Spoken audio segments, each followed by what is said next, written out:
They say destiny is a river.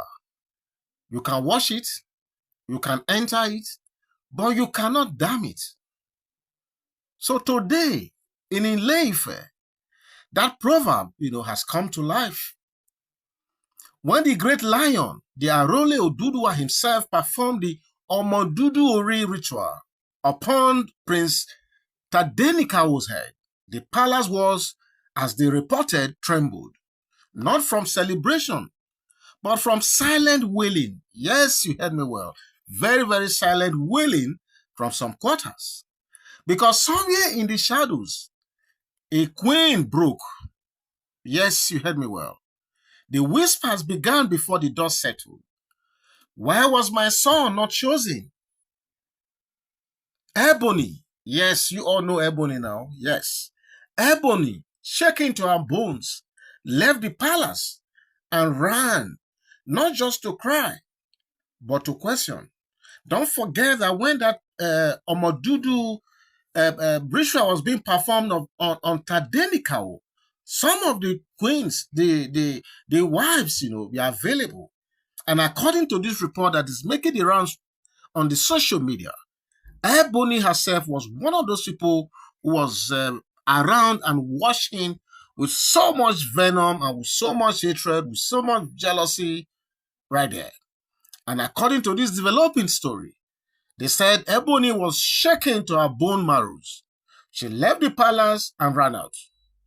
Like I said, she didn't run out because she wanted to just cry, but she ran out to ask questions. So they said she went to the ancestral stream. Yes, she has long drawn confidence in the past, perhaps seeking validation from the waters that once welcomed her offerings. Don't forget that she's always fond of going to that stream or water or river, to make offerings here and there. She always does this. Always does this.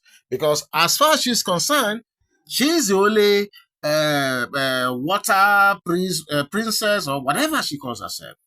So we are told that she ran out of the palace straight to the stream, the family stream. She went to the ancestral stream. Yes, she has long drawn confidence in the past, like I said. But this time, the water rejected her sacrifice. Yes. The custodian, of that family stream, old, barefooted, voice lined with thunder, spoke words that struck her like lightning. And because the custodian said, "Can you question the gods? Do you want to fight destiny?" Those were the harsh words from the custodian.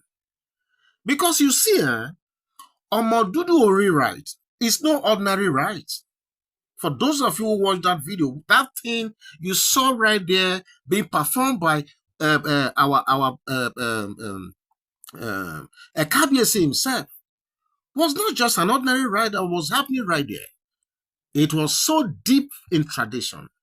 It is the stamping of a cosmic signature on the chosen head, an affirmation that the crown knows its heir long before human politics, quarrel over it. The moment Ooni Of Ife touched his own speech and anointed Tadenikawo, it was the ancient judiciary speaking right there.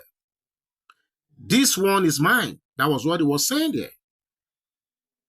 So Ebony staggered back, drawn in the truth she never wished to admit. That while she calls her son the only blue blood, the throne itself only bows to whom destiny has selected. Don't forget that in the past, Ebony was notorious for calling her son the only blue blood and trying to claim so many things on behalf of the innocent child and trying to cause enmity between these young princes. So now she's at it again, as is being alleged. And if this is true, then I think she's onto something else. They say jealousy is blind, but hers was deaf too. For the oracle did not suit her. Instead, it warned her, if she continues this path, madness would greet her breath, and the gods may take her voice forever.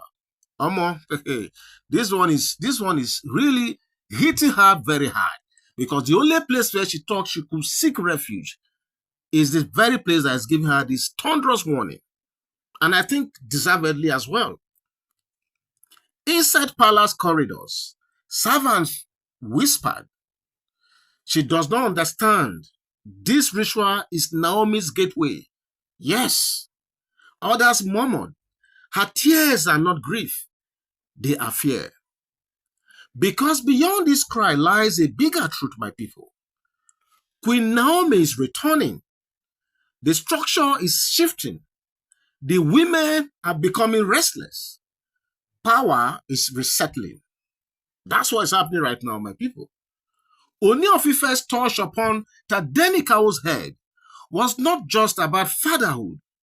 It was succession right there. It was legacy. It was prophetic activation. And yes, an omen that Naomi's throne is calling her home right now. So we are told that Ebony wept, not because she loves her child less, but because she finally saw what the palace elders have always known. Destiny is deaf to entitlement. Her offerings floated on the stream and returned untouched. A spiritual disgrace. The stream custodian rebuked her again. And she said, "Jealousy is poison. The gods do not drink poison." That is it now. You cannot be going to the gods, with that kind of deep jealousy in your mind, in your heart, and your soul, and you want to offer something to the gods. They may be gods, but they too, they understand these things. You can't carry that much jealousy in your heart and you are offering them something. They will not take it. And that is exactly what the custodian is saying here. That jealousy is a poison. The gods do not drink poison. This one deep shall. And so she left. I'm talking about Ebony now. She left. No validation. No blessing. Only more rage boiling beneath a wrapper. Inside the palace, the atmosphere shifted. Elders nodded quietly. They always knew this clash would come. Yes, and even more clashes may come ahead of us. Because the more Queen Naomi rises, the more some hearts will crack. And like I told you in our previous video, there's already a clash of who is going to be the Yeye Lua right now. That is the first lady. There's a subtle moves around that angle. And yours sincerely did a video about that I think you guys will enjoy as well. But here is the truth echoed in old Yoruba proverb. And it says, destiny favored is not competed with. Did you hear that? Destiny favored is not competed with. A child chosen by the gods does not beg for recognition. Maybe somebody need to drive this one home to the ears of Ebony right now. Ebony is learning this. Ebony is learning this. Okay, and she is learning this the painful way. And insiders say the gods are watching. If she continues, the price may not be just tears, but a fall no river can cleanse. Because in life, my people, the gods do not debate fate. All they do is to enforce it. They don't debate it. Okay? They don't.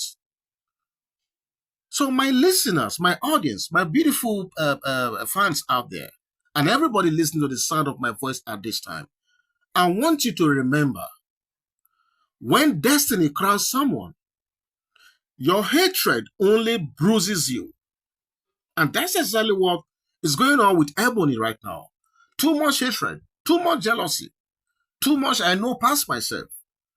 And that's bad energy is what is returning back to her and tormenting her and bruising her all over the place right now. Jealousy is a self-inflicted wound. Rebellion against fate is like fighting thunder with bare hands. And how is that possible? That you want to fight fate? You want to fight destiny.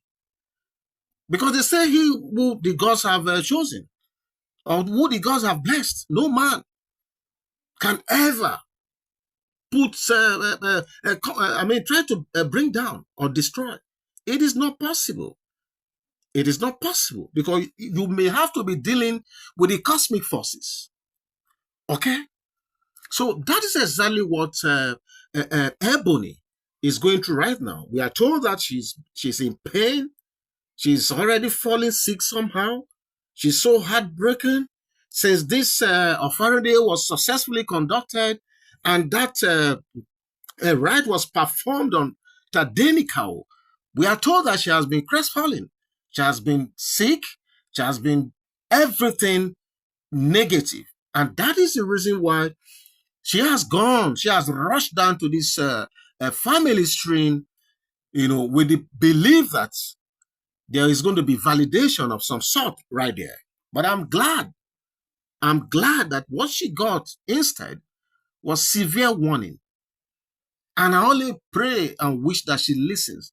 Because if she doesn't, you already heard what the custodian said, that it will not just be tears, that her voice may be taken away from her completely.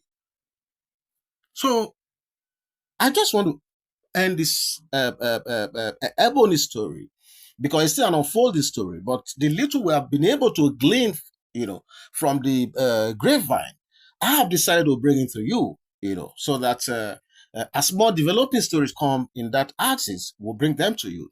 But before I end, let me just leave with this quote. The crown sits where destiny places it, and every envy against it becomes self-destruction. I'm going to leave it right there. So what do you think about this unfolding latest drama from Ebony herself?